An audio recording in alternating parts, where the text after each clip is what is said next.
اقدام نوبتی از مغازه بهترین. اکنون مول‌های تکنیکی باز هم دسترس است. در مغازه مول‌های تکنیکی بهترین تخفیف ایدانه اعلان شده است. تلویزیون پلازماوی، ماشین‌های جمع‌شویی اتومات، چنگ‌کشک‌های گوناگون و غیره.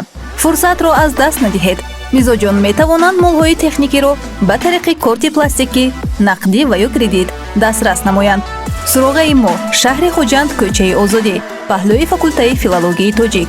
تلفن برای ارتباط 92 730 7770 و 92 779 90 60.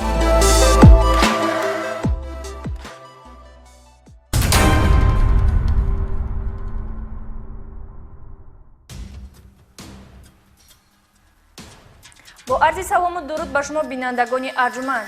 نشر نوبتی برنامه اخباری وزارت کارهای داخلی را از تلویزیون تاجیکستان منظور شما می‌گردانیم. در استودیو با شما ما رخسار تولازاده. سرخط برنامه چنین است. راننده سرخوش پیاده‌گردان را پخش کرد و جای حادثه را ترک کرد. بازداشت جوانان و نابالغان با جرم دزدی. مصادره حب‌های پسیخوتروپی در پایتخت. این و دیگر خبرهای جنایتی در نشر نوبتی برنامه اخباری وزارت کارهای داخلی.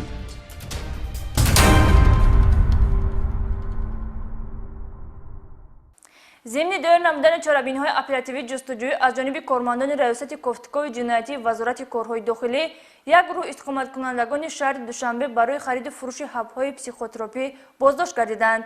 اینها خوشحال سعی محمد سال تولدش 1981 زاده ناحیه ونج، استقامت کننده کوچه لاماناسوی شهر دوشنبه، کریموف فیض‌الدین سال تولدش 1990 ساکن شهر وحدت، اکراموف جمشید سال تولدش 1984 استقامت کننده شهر دوشنبه و قربان علی زاده ناحیه فیض‌آباد ساکن شهر دوشنبه میباشند. این نفران بازداشت گردیده چند مدت این جانب در حدود شهر دوشنبه به فروش چنین حب‌ها مشغول گردیدند که هنگام بازداشت از آنها 11060 دانه حب‌های دارای ماده پسیخوتروپی داشته دریافت و مصادره کرده شده است. عین حال گمانبرشتگان در حبس پیشگی قرار داشتند. نسبتشان تفتیشات ادامه دارد.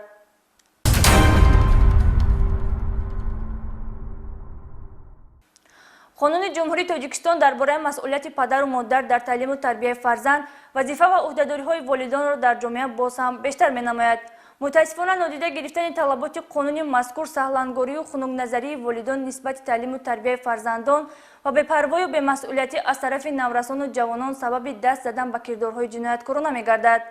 در اساس ریزه‌های شهروندان با شعبه وزارت کارهای داخلی در ناحیه کوشانیان، عایدی از جانب شخصانی نامعلوم دزدیده شدن چهارراه‌های کلان و میده شاخدار، دوچرخه‌ها و محصولات‌های ساختمانیشان از حساب کارمندان میلیسیای ناحیه مذکور گروه فوری و جستجویی تأسیس داده شده، در مدتی کوتاه یک نفر ساکن شهر باخته را که چند مدت از دست به دزدی اموال مردم زده است دستگیر نمودند. این نفری جنایت پیشه حیدر فروزی مراد سال تولدش 1997 می باشد که برای تصرف نمودن مال و ملک غیر شبانه با طریق پنهانی وارد منزل‌های استقامتی و عاقلخانه‌های شهروندان گشته، از آنجا چهارراه‌های کلان و میده شاخدار، دوچرخه و مسئوله‌های ساختمانی را دزدیده از جای حادثه غیب می‌زند. حیدر فروزی مراد در 5 حالت دزدی دست داشته مبلغ ضرری به شهروندان رسانیده‌اش 15000 سامانی را تشکیل می‌دهد. این چنین در اساس عریضه‌های ساکنان ناحیه دنغره و کارمندان میلیسیای شعبه وزارت کارهای داخلی، عایدی از جانب شخصانی نامعلوم با طریق شکستن در و تیرزه دکان تعمیر تلفن‌های موبیلی و دزدیده شدن 13 عدد تلفن‌ها، گروه فوری جستجویی تأسیس داده شده دستگیر و شخصیتشان آشکار کرده شد. اینها نابالغ ای سال تولدش 2006 و نابالغ ب سال تولدش 2004 می باشند که دست به جنایت دزدی زدند. یک نکته را باید ذکر نمود که بی نظارت گذاشتن فرزندان، بی مسئولیتی بعضی از والدان و آموزگاران که در تعلیم و تربیت این قشر جامعه مسئول می باشند و به تربیت عقلانی و انکشاف ذهنی آنها اهمیتی مخصوص ظاهر نمی نمایند، سبب دست زدن بعضی نابالغان به کردارهای غیر قانونی گردیده است. نسبت گمانبران جنایت‌های دزدی در شعبه‌های وزارت کارهای داخلی در ناحیه کوشانیان و ناحیه دنغره، پرونده‌های جنایتی با ماده 244 کودکس جنایتی جمهوری تاجیکستان آغاز کرده شده، تفتیشات ادامه دارد.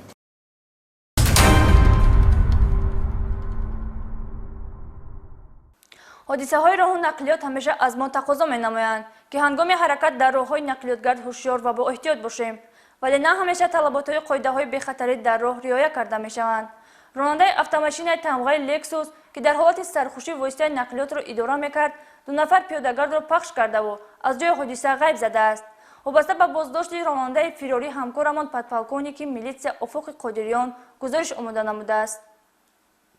санаи 8 феврали соли ҷорӣ тахминан соатҳои 01 ронандаи автомашини тамғаи RX 350 рақами қайди давлатияш 9555 RR 03 ҷурабеков азизбек соли таваллудаш 1992 сокини ноҳияи ҷалолиддин балхӣ дар ҳолати мастӣ автомашинаи мазкурро идора намуда ҳангоми ҳаракат дар маркази ноҳияи мазкур қоидаҳои ҳаракат дар роҳро дағалона вайрон менамояд ва аз ӯҳдаи идораи воситаи нақлиёт набаромада 2 нафар аз сокинони ноҳияи номбурда Гулзода Музаффар ва Маҳсудинзода Бахтоварро ки дар канори роҳ қарор доштанд пахш намуда ба онҳо кӯмаки аввалин дараҷаро намерасонад ва аз ҷои ҳодиса фирор кардааст ки дар натиҷа ҷабрдидагон ҷароҳатҳои вазнини ҷисмонӣ мебардоранд.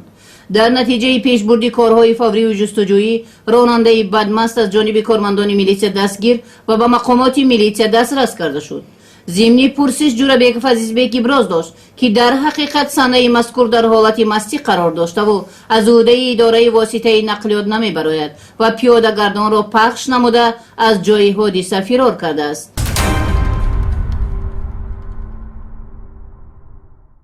дар ҳудуди шаҳри хуҷанд низ чунин як ҳодисаи нохуш ба қайд гирифта шуд.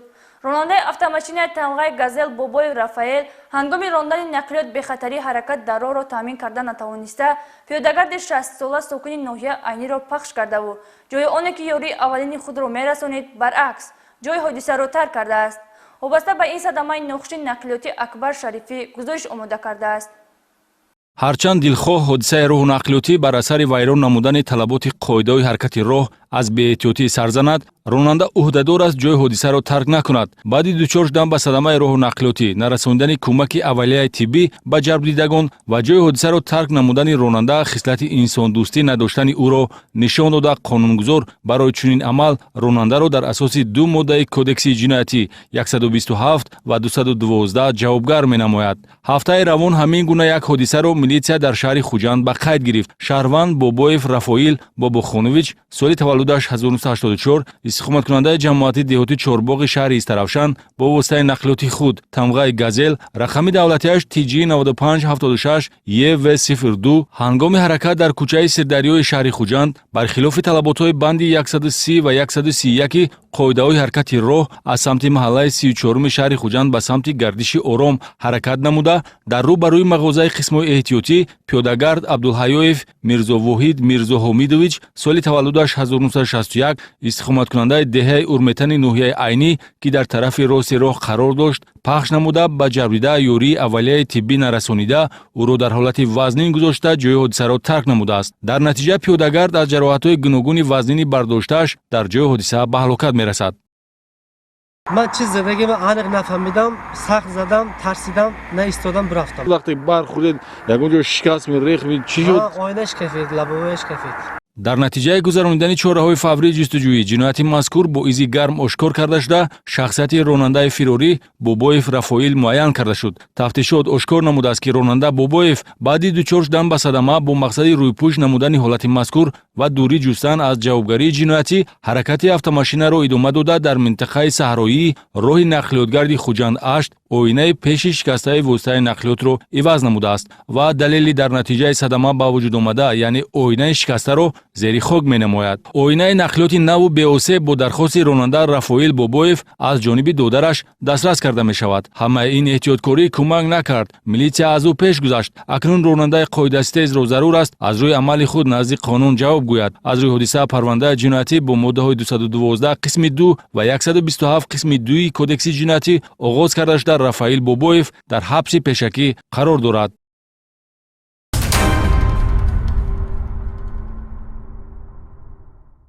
дар асоси нақшаи тасдиқшудаи шуъбачаи бозрасии давлатии автомобилии шуъбаи вазорати корҳои дохилӣ дар шаҳри Левакант бо мақсади пешгирӣ аз ҳодисаҳои роҳу нақлиёт ва ошкор намудани қонунвайронкуниҳои дағали ҳаракат дар роҳ дар ҳудуди роҳҳои мошингарди шаҳри Левакант чорабинии мақсаднок гузаронида шуд. ҳангоми гузарондани ин амалиёт дар шаҳри Левакант ду далели дар ҳолати мастӣ идора кардани воситаи нақлиёт аз ҷониби ронандагон ошкор карда шуд.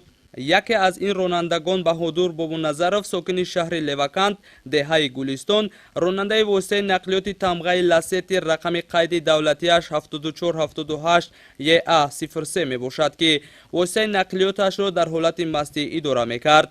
Афғон Раҷабов сокини шаҳри Норак, шаҳраки Тутқавул, кӯчаи Нурулло Абдуллоев ронандаи автомошинаи тамғаи Opel Astra рақами қайди давлатиаш 2424 AV01 низ бо ҷурми дар ҳолати мастӣ идора намудани нақлиёт боздошт шуд ва бо қарори суди шаҳри Левакант 15 шабона рӯз ҳабси маъмурӣ карда шуда 5 сол аз ҳуқуқи идора намудани воситаи нақлиёт маҳрум гардид.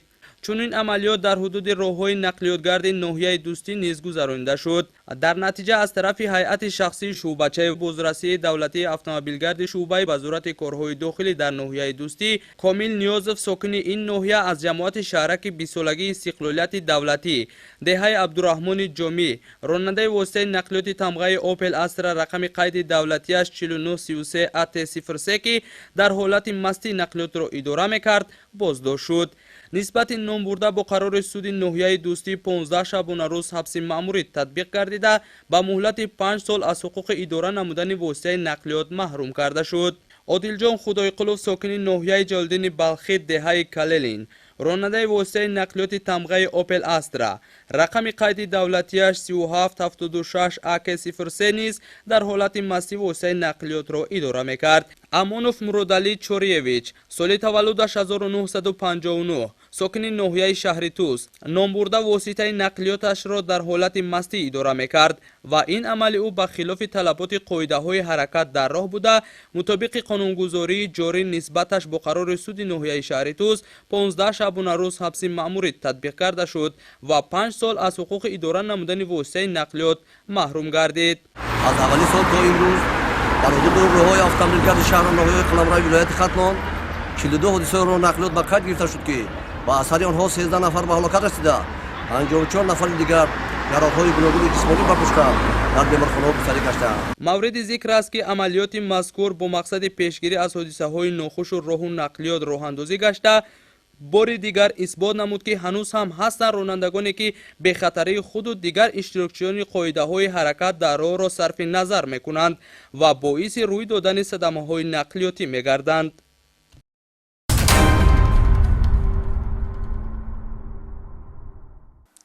идомаи барномаи ахбори вазорати корҳои дохилӣ. баъди пешгирии ҳодисаҳои сӯхтор кормандони сарраёсати хадамоти давлатии оташнишонӣ пайваста кӯшиш ба харҷ медиҳанд ки чорабиниҳои профилактикии зидди сӯхториро боз ҳам бештар ба роҳ монанд. гузошти Шӯҳрат Тағоимуродзода дар ин хусус. дар асоси дастуру супоришҳои вазорати корҳои дохилии ҷумҳурии Тоҷикистон ва сарраёсати хадамоти давлатии оташнишонӣ аз тарафи кормандони сарраёсат санҷиши шабонаи ҳолати бехатарӣ аз сӯхтори иншоотҳои муҳим ва бозору марказҳои савдои шаҳри Душанбе гузаронида шуданд.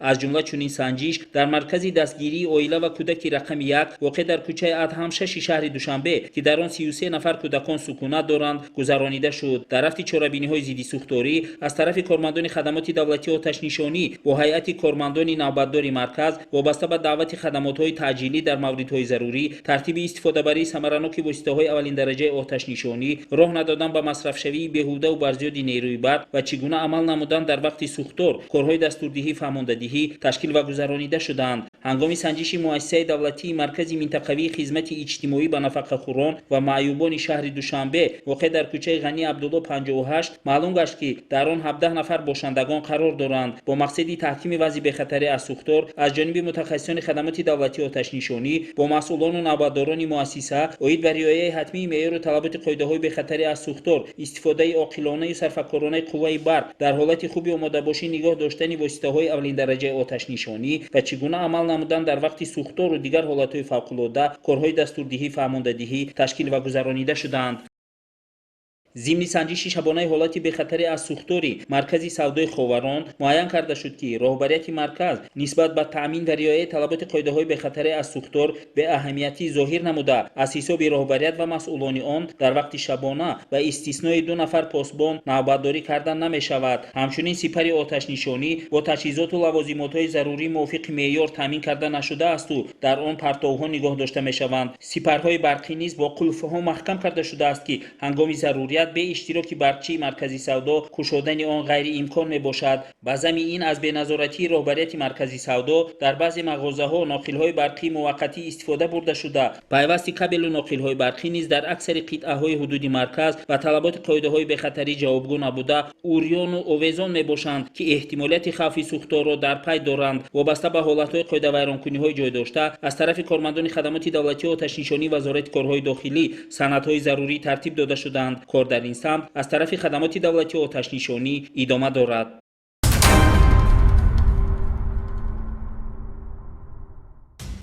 بینندگان گرامی، اینجا رسیدیم به پایان برنامه. برایتان آرامی و آسودگی و تنظیماتی و خاطرجمعی را آرزو نموده تمنای آن را می‌نماییم که در همکاری با ما برای تنظیم و آسایشگی در کشور سهمگزار باشید.